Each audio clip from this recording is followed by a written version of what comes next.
ভাৰতৰ চন্দ্ৰযানৰ সফলতাই বিশ্বৰ প্ৰেক্ষাপটত উজ্বলাই তুলিলে ইছৰোক।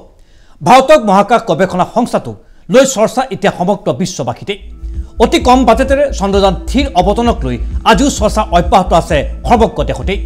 কেৱল 615 কোটি টকা বাজেটেৰে আছিল চন্দ্ৰযান 3। শেহতীয়াকৈ মুক্তি পোৱা বলিউডৰ ছবি আদিপুৰুষৰ বাজেটে আছিল ইয়াতকৈ বহু বেছি। তাৰোপৰি হলিউডৰ প্ৰখ্যাত সাই-ফাই ছবি ইণ্টাৰষ্টেলাৰৰ নিৰ্মাণ ব্যয় আছিল চন্দ্ৰযান 3তকৈ বহু বেছি। চন্দ্ৰযান 3 বাজেটৰ চৰ্চা অব্যাহত থকাৰ মাজতেই চৰ্চা চলিছে প্ৰধানমন্ত্ৰী নৰেন্দ্ৰ মোদীৰ বিমানৰ ব্যয়ক লৈ। এখন অত্যাধুনিক বিলাসবহুল বিমানৰ অধিকাৰী দেশৰ প্ৰধানমন্ত্ৰী নৰেন্দ্ৰ মোদী। 2020 চনত কেৱল প্ৰধানমন্ত্ৰী মোদীৰ বাবে নিৰ্মাণ কৰা হৈছিল বিলাসবহুল এয়াৰ ইণ্ডিয়া 1 শীৰ্ষক বিশেষ বিমানখন। মেক ইন ইণ্ডিয়াৰ কথা কোৱা মোদী চৰকাৰে সেই বিশেষ বিমানখন নিৰ্মাণ কৰিছিল আমেৰিকা যুক্তৰাষ্ট্ৰত। আমেৰিকাত নিৰ্মিত বিমানখন 2020 চনৰ 1 অক্টোবৰ অনা হৈছিল ভাৰতবৰ্ষলৈ। ভাৰতীয় বায়ুসেনাৰ অভিজ্ঞতা সম্পন্ন পাইলটে চলাই এই বিশেষ বিমানখন।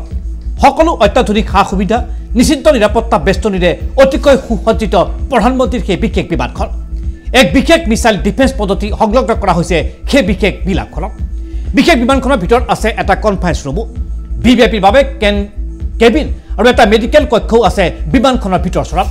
দুটাকৈ ইঞ্জিনযুক্ত এইখন বিমানে একেৰাহে 17 ঘণ্টা উৰিবলৈ সক্ষম হয়। তাৰোপৰিও সেল্ফ প্ৰটেকশ্যন সুইচ সংলগ্ন বিমানখন এনেদৰে নিৰ্মাণ কৰা হৈছে যে ই শত্ৰুপক্ষৰ ৰেডাৰৰ সংকেত লাভ কৰে। শত্ৰু ৰাষ্ট্ৰই মিছাইল নিক্ষেপ কৰিলে সেই মিছাইলৰ হাত সাৰিবলৈ বিমানৰ দিশ সলনি কৰিব পাৰে এইখন বিশেষ বিমানে। এইদৰে অত্যাধুনিক পদ্ধতিৰে নিৰ্মাণ কৰি উলিওৱা হৈছে প্ৰধানমন্ত্ৰী মোদীয়ে ব্যৱহাৰ কৰা সেই বিশেষ বিমানখন। প্ৰধানমন্ত্ৰী মোদীৰ এই বিশেষ বিমানখনৰ মূল্য শুনিলে আপোনাৰ চকু কপালত উঠিব। 4,500 কোটি টকা ব্যয়েৰে নিৰ্মাণ কৰি উলিওৱা হৈছে এই বিশেষ বিমানখন। চন্দ্ৰযান 3 ব্যয় 7 গুণতকৈ অধিক ব্যয় কৰা হৈছিল প্ৰধানমন্ত্ৰী মোদীৰ এই বিলাসী বিমানখনত। অৰ্থাৎ প্ৰধানমন্ত্ৰী মোদীৰ বিমান ব্যয়েৰে ভাৰতে চন্দ্ৰলৈ প্ৰেৰণ কৰিব পাৰিলেহেঁতেন 7খনকৈ চন্দ্ৰযান। ভাৰতৰ চন্দ্ৰযানে এইদৰে পুনৰ সাৰ পানী যোগালে এটা বছৰ পুৰণি আন এক বিতৰ্ক। উল্লেখযোগ্য যে ইমান বৃহৎ পৰিমাণৰ অৰ্থ ব্যয়েৰে বিমান ক্ৰয় কৰালৈ সৃষ্টি হৈছিল দেশৰ সেই সময়ছোৱাত ব্যাপক প্ৰতিক্ৰিয়া। প্ৰধানমন্ত্ৰী মোদীৰ এয়া অহেতুকী বিলাসিতা বুলিও মন্তব্য প্ৰকাশ কৰিছিল দেশৰ বিৰোধী শক্তিসমূহে।